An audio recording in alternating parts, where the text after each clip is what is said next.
सालिग्राम की पूजा स्त्रियों को करनी चाहिए कि नहीं, कुंवारी कन्याओं को करनी चाहिए कि नहीं?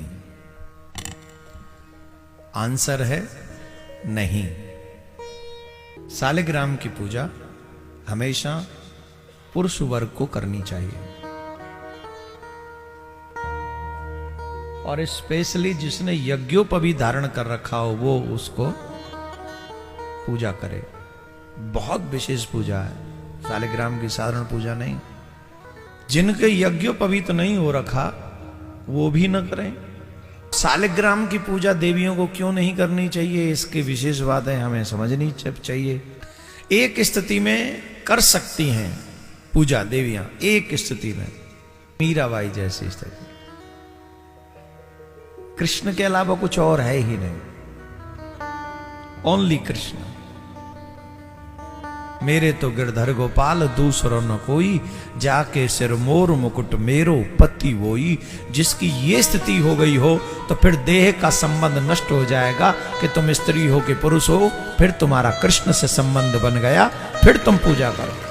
अब प्रश्न ये है, देवियां अगर सालिग्राम की पूजा करेंगी, ठीक, तो उन्हें 5-6 दिन तो पूजा से दूर रहना है। तो 5-6 दिन तो ठाकुर जी सूखा बैठा रहेगा, न तुलसी चढ़ेगी, न स्नान होगा, न भोग लगेगा। तो उस स्थिति में कैसे संभव होगा? हमारे ऋषि मुनियों ने जो परंपराएं बनाई हैं, नियम बनाए हैं, पूजा विधि बनाई है, सिर्फ आपके कल्याण को देख के।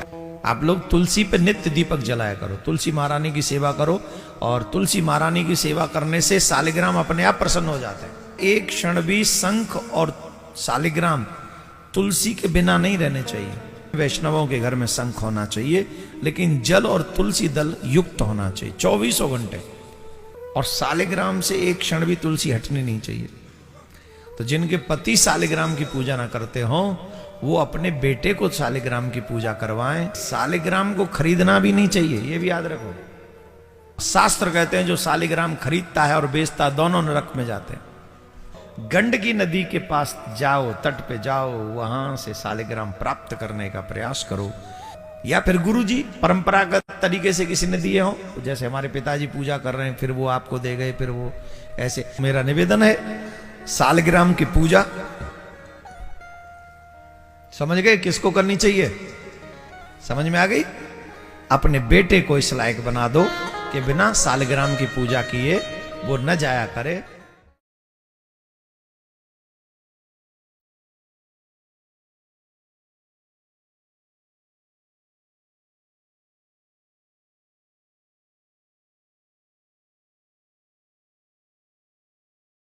सालिग्राम की पूजा किए वो न जाया करे।